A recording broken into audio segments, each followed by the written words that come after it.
Hi everybody, welcome to Model Trends. So today this is a first with the manufacturer of locomotive I'm going to reveal today.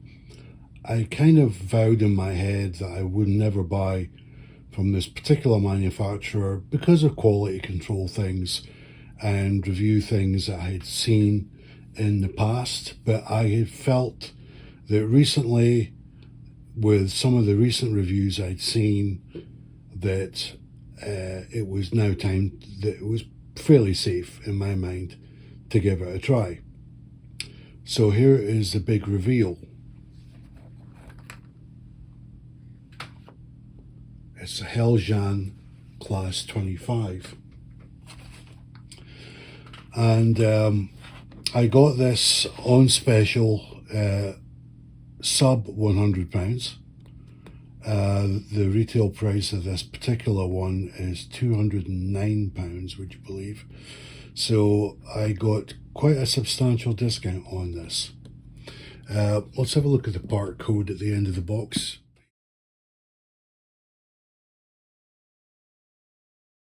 So yeah, I'm a bit nervous about this one because this is my first Heljan locomotive. And like a lot of people that are viewing this, you've probably been in a similar position to me, that some of the locomotives that they've taken out, and they've been quite prolific on releases, but I never felt comfortable that I felt their quality control was, exacting as it should be, or there was always kind of something I felt not too sure. But anyway, it's never say never, as they say. So let's have a wee look inside. And here is the instruction leaflet. British Rail Sulzer Class 25 user manual. It's in colour, very nice. Looks straightforward.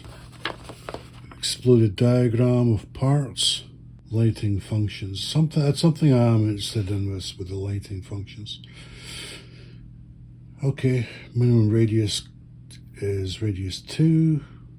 Well, this is my first Heljan model, so so far in terms of how it's packed, it's very well packed.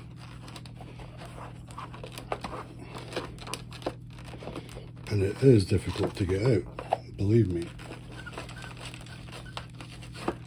There we go. Yeah, that's a pretty snug fit. Okay, snow plows and a lot of different detail parts in there. Front buffer beam stuff. Tiny as always. Okay, we'll just put that safely to one side.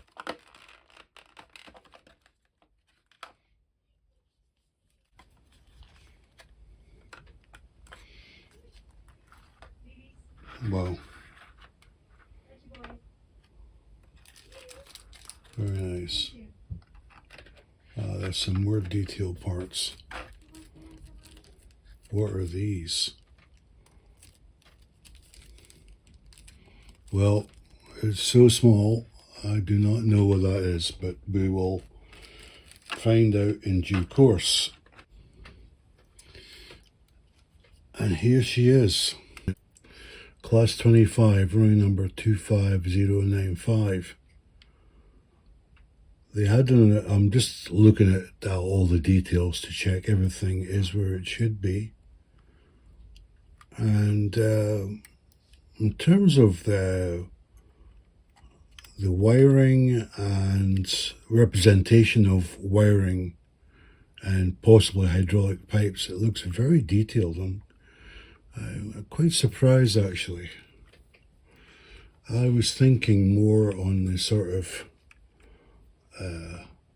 the levels of Lima, and kind of set in my mind to, well, this is going to look a little bit like a Lima model, but I can see that it's more detailed than that.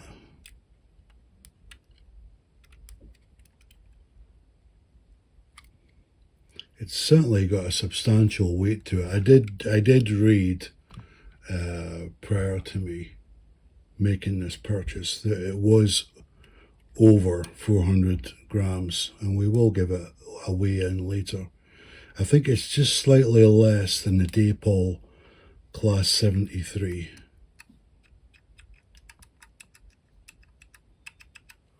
Okay, I'm glad to see that they didn't fit all the buffer beam details, if you can see where my finger is there.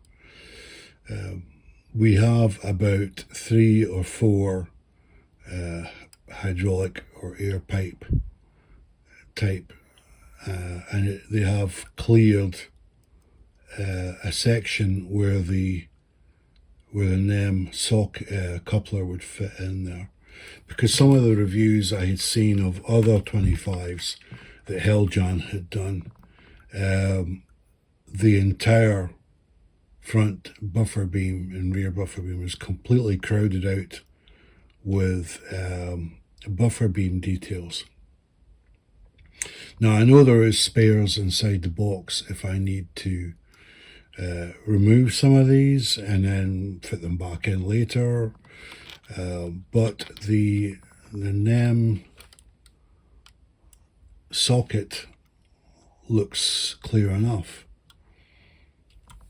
It's certainly the visuals, the aesthetics of this. I'm even looking here, at the glazing side.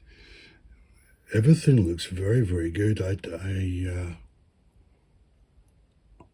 mean, I'm not seeing anything looking out of place or any glue marks. I mean, this review, as I say, it's the first Heljan model I have reviewed. I've always sort of dappled with the idea of getting a Heljan, but as I say, a lot of the reviews put me off, albeit they were older reviews, older models, but this is really, really good. This is, and especially for the money. As I say, I paid under £100 for this. That's an etched grill they've got on now. I am very impressed with this. I mean, I know, okay, we're just looking at the cosmetics, if you like, of this. But at this stage, wow. This is quite something. Now, the Class 25, they had an unfortunate nickname of being called rats. I don't know why. I mean, Class 20, and this one has, because it has this black outline to the window frames, gives it a slightly differing look than traditional Class 25, let's say. However, I do remember seeing these types of locomotives in the Scottish area when I was growing up, and I think British Rail made, like, I think it was 380 something of these locomotives, and maybe that's why they were called rats, was because they were always running around. I don't know. I don't know. I haven't got a clue why they came up with that nickname. But this was certainly locomotives that were seen all over the country. But for my purposes, and what I model on my layout, they were certainly a common sight in Scotland. This locomotive, 25095, was actually on a train spotter book back in, I think it was seen in 1965, going from Glasgow Central to Weymouth Bay on the west coast. But that's when it was the pre-tops number of D, whatever it was. I'd have to look back. So this was, in real life, this locomotive was actually seen in Scotland before our pre-tops era, and it had the two-tone green late British Rail livery. So, very, very nice. I'm very eager to start doing some track testing with this to see if this is an equal to Hornby or Dapol or Bachmann, that it runs and the lighting configurations are correct. But so far, at this stage, I am very, very impressed, especially for the price for this. This is this is I think I've won a watch with this one. So I'll give you some close-ups, then we'll get her onto the track.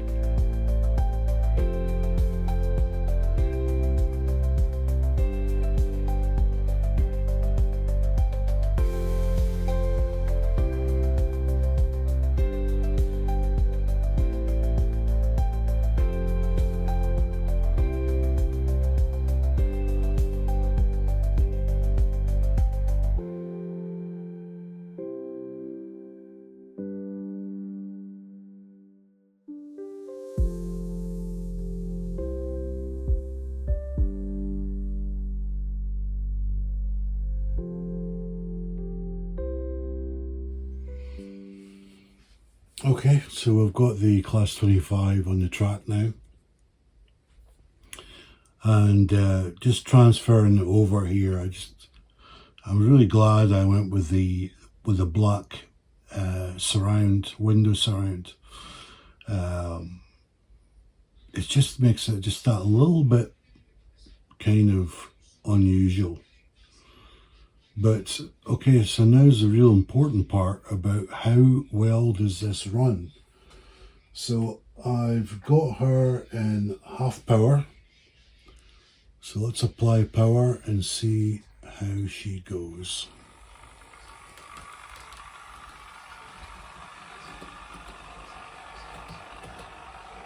Well, there's a smooth takeoff.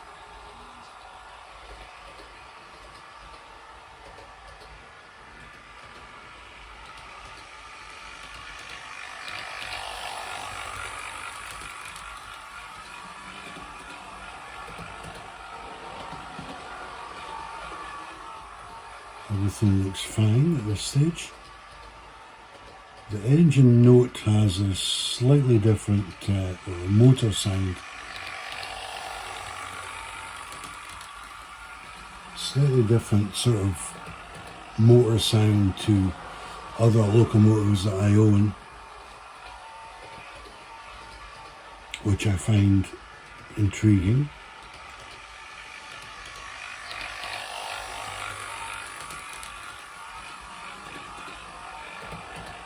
But yeah, at this stage it looks really, really good.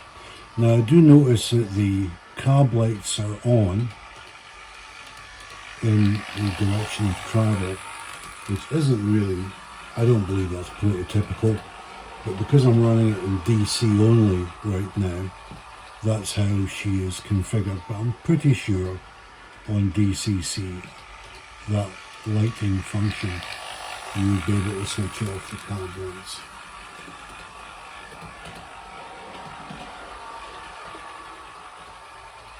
Yeah, but seeing her going around, she certainly looks the part, and the way she's handling my track right now, which ain't the best track work in the world, it's just breezing past everything. Let's bring it up to stop, and you can slowly bring her to a stop. Let's change the direction so you can see the head code light coming on and the cab lights. let's bring her back to the point of the turnout.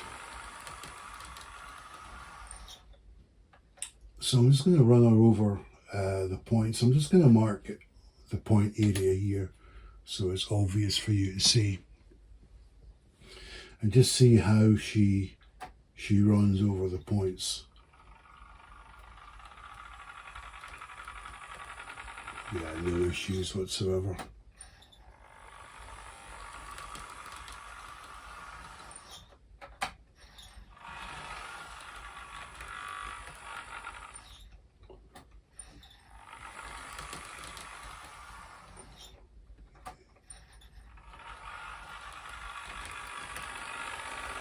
Yeah, I'm very impressed with this.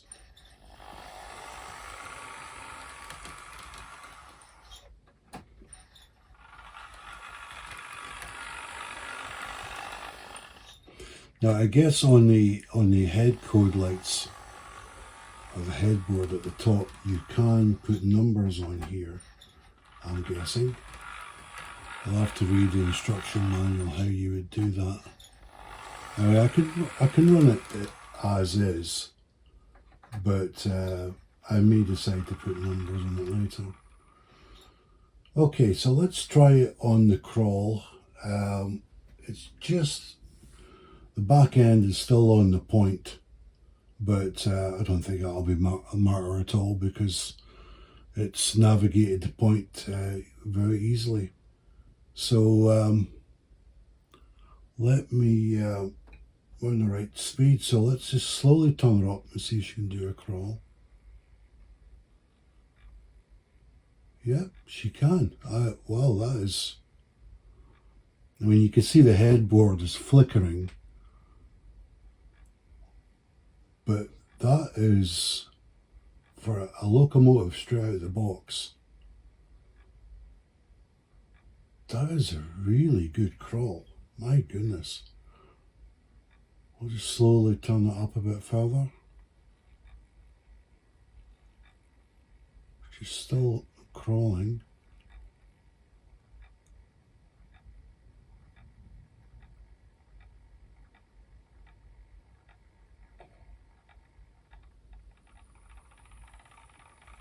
Wow, the low down speed control for this. Now we're doing a crawl in reverse. I'm actually really surprised. I'm really surprised. I saw a review while I was waiting for this to arrive, and the person reviewing the 25, he wasn't able to get the thing to crawl. But this thing wants to crawl all day. I mean, it's just... the low down speed is unbelievable.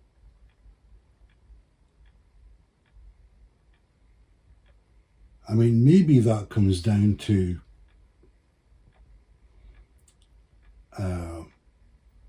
you know, I might just been lucky with this particular model, just has an amazing crawl.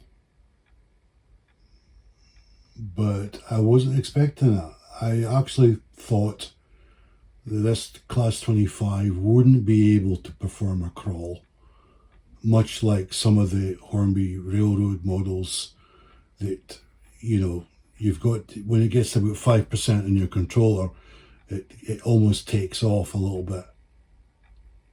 That's not the case for this one. Not the case. Wow. That is really impressive.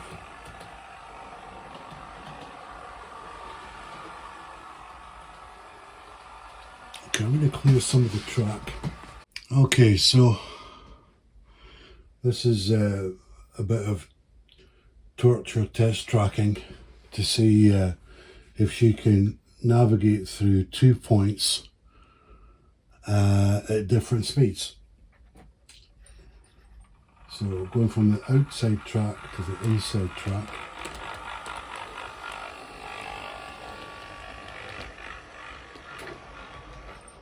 Okay, and there's another point further up there which was out of shot. which she's went through, and now just bringing her back.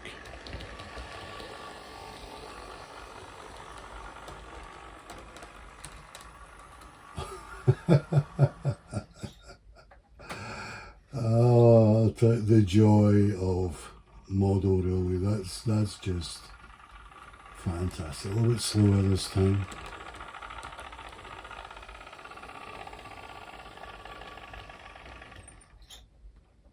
Okay, let's take her up to the point and we'll slow her right down to a crawl and be as mean as possible and see how this goes. Right, just coming up to the point now, the first point.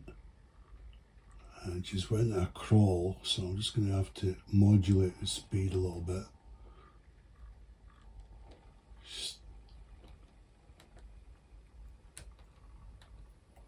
Wow, okay. Right, let's take it at high speed now, put it at full power. And let's... This is terrible given it this kind of test, but anyway, I just want to be sure in my mind that this does not derail or do any monkey business going across the tracks. So I've got it at full speed and I'm going to take it at a fair pelt going through the 2 points.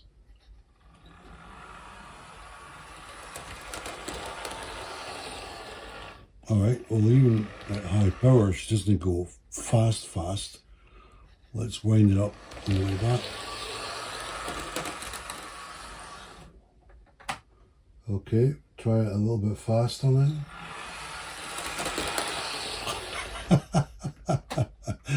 Okay, I think I'm going to go right up to maximum power, so I'm asking for trouble doing this, but anyway, let's try it.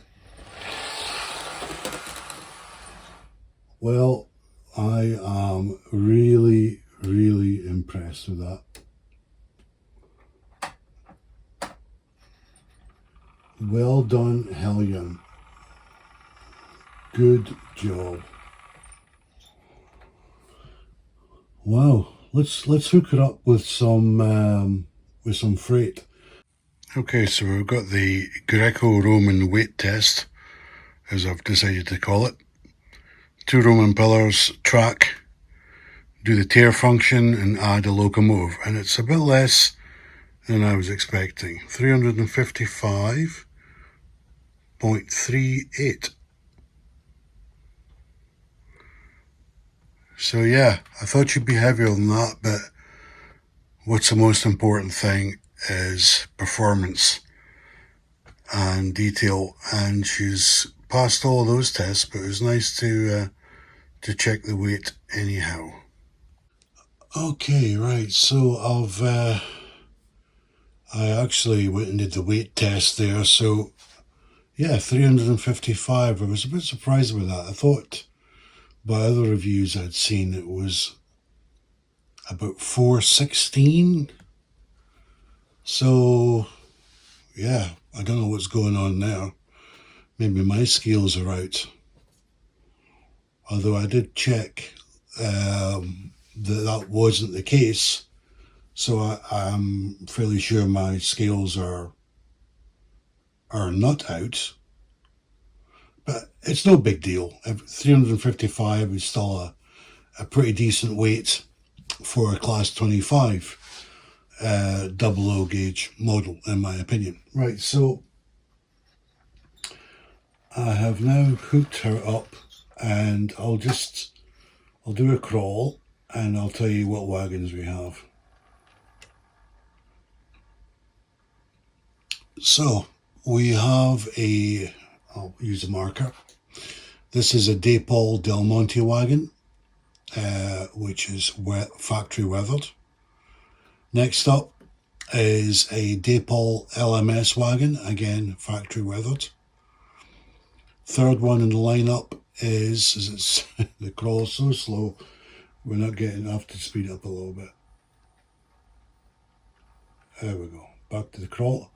So, Gunpowder Wagon by Daypol, Northeastern Railway, Gunpowder Wagon factory weathered. The next two has got some serious weight on it because it's got some real steel pipes in there. These are Camel Laird and Company, Workington. Camel Laird was a shipbuilder, so the reason I've used those two is that there's quite a bit of weight in there, so just to see how the locomotive handles it. And then bringing up the rear is an LMS 20-ton brake van by Wren. So got Wren, Hornby and Daypol in this lineup with Heljan. So we'll pick a spade up and send her on our way.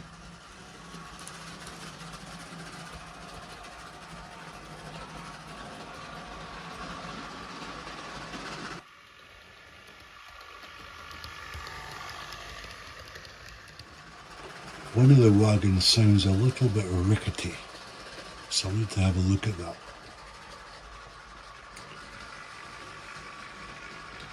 Now I'll tell you what, I am seriously impressed with this locomotive. It is, I'm astounded, I think is the word I would say. Do you know what, that rickety wagon is starting to annoy me, so let me bring it round and do a little bit of checking.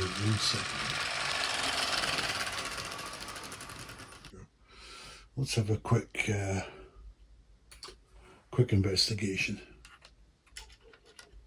Move this forward a wee bit.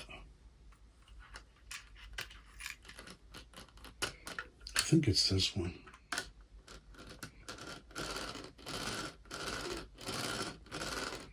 Doesn't sound happy running. I'm going to have to investigate that one a bit further. Let's see if that's now the lineup. Better. Yeah, that's perfect now. Yeah, I'll need to check that. Something to do with wheels and axles.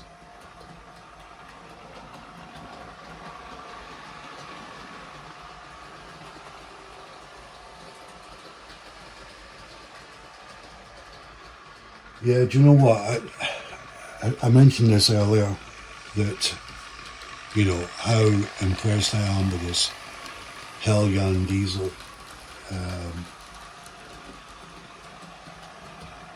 It just goes to show that reviews can make or break a model, right?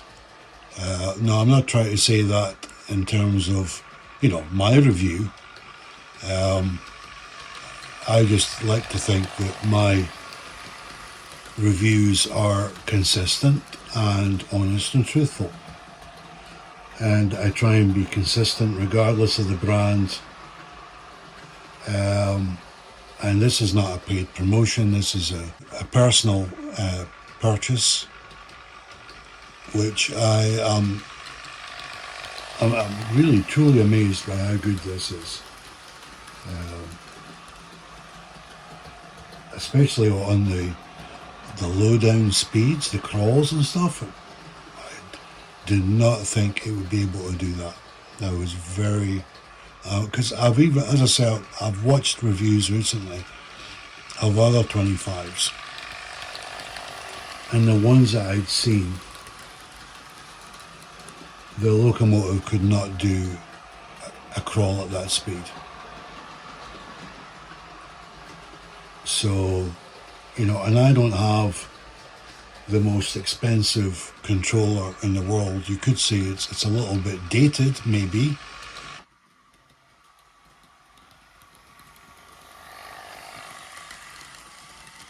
But I think the controller I use dates back to about 1972. And it's just a workhorse. It does the job, it doesn't heat up. It's built like a brick something house, and it does a really good job.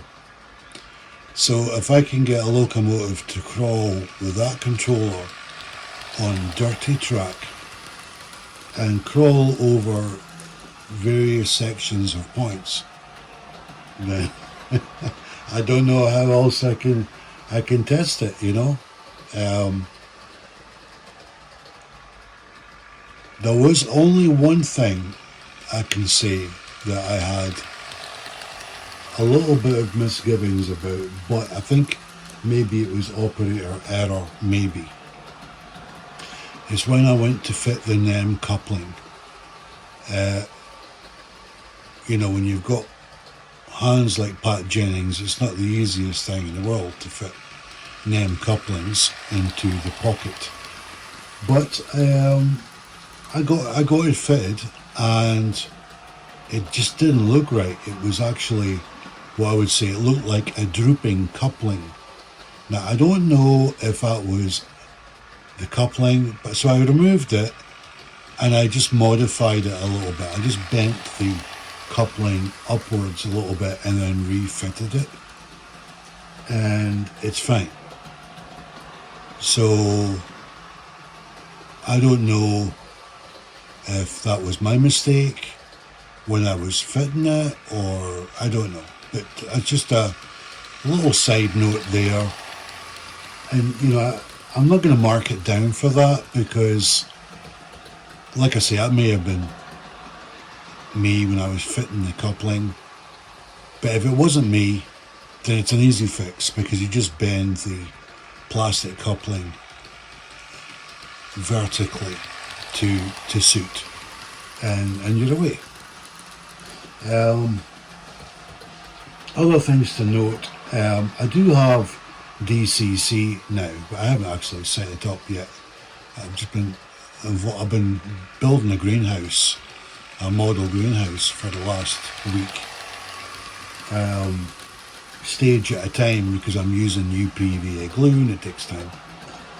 And but I would like to see how the lighting functions operate on this locomotive on DCC, because I don't think it would be accurate that the cab lights would be on when she's driving, but that's just the way Heljan has set it up for DCC users, and I suppose that's okay. What I would rather do is when power is applied at the start, the light comes on, and then once it sees something like 4 or 5 volts, it switches the light off in DC mode. But that's just me being pernickety.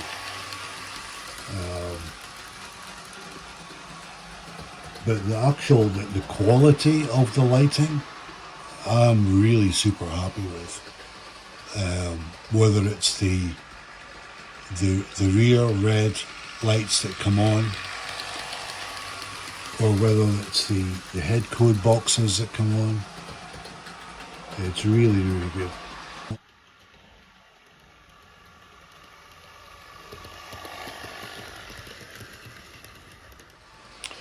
So let's have a look at the scores for this Heljan Class 25.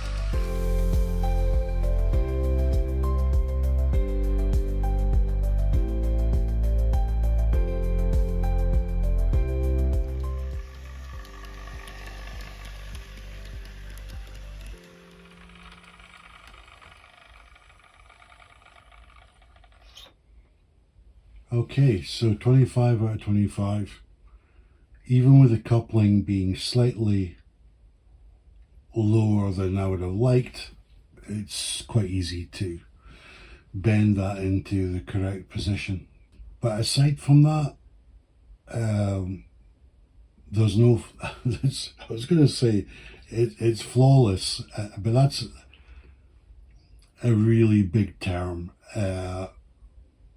However, I can't find anything, personally speaking, that I am dissatisfied with on this locomotive.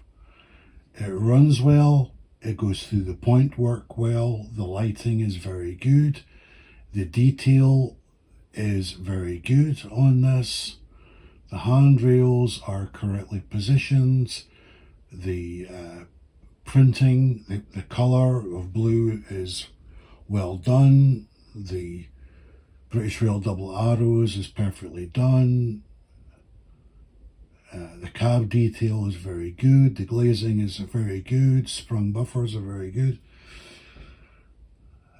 You know, I just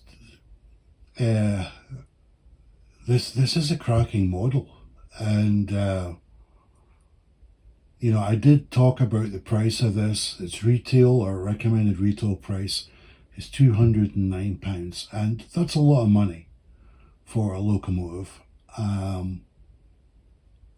And I'm not saying I wouldn't spend that. I would spend that on a locomotive that merited that kind of value, and I have. I think the most expensive locomotive I've bought to date would be the Jones Goods Highland Railway by Rapido trains.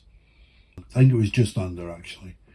But for a unique model that was newly tooled and had never been produced before and ready to run, etc., and its historical significance where I live and everything like that, made perfect sense for me to spend that. So this locomotive, the Heljan Class 25, is it worth 209? I think it'd be a bit of a stretch to say it's worth 209. Would it be around 150? I would say yes. I would say it's worth that.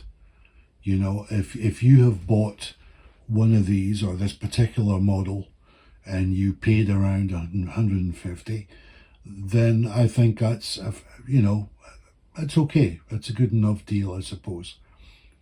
Now, I said earlier in the episode I did pay under 100, and this was me dipping my toe in the water with Heljan as a brand. But I can say that I am delighted. I am absolutely delighted. I would even go as far as to say I'm a bit gobsmacked, actually. I didn't think it would be as good as this. I thought it would be closer to a railroad model and not as high as, say, the Daypol Class 73. But actually, for me, in terms of the quality and running, etc., it's right up there with the Daypol 73. And you're probably shocked for me to say that, but I have to be truthful. That is my honest opinion on this. This is a cracking locomotive. And as I've said many times on my channel, it all comes down to the price that you get a locomotive for. You know, I will be keeping a close eye on the Class 25 for other liveries or something that is maybe something I would like to pick up, but I am very, very impressed with this, and I can recommend it. It has no issues on the track, pickups, electrically, or bits falling off or anything. This is an excellent model, and Hornby and other manufacturers need to look over their shoulder, and because Heljan's going to catch up to them, if not already. This is great for the hobby when you have lots of competition, because it means that we get commercially very good deals. It's not that I don't love Hornby or Daypol, or, you know, I love them all equally, but this is the first Heljan model I've ever bought, and I'm very impressed. So I hope you've enjoyed this episode, and if you have any comments, feel free to add them. They always generate interesting dialogue. And thanks for watching, and I'll see you next time.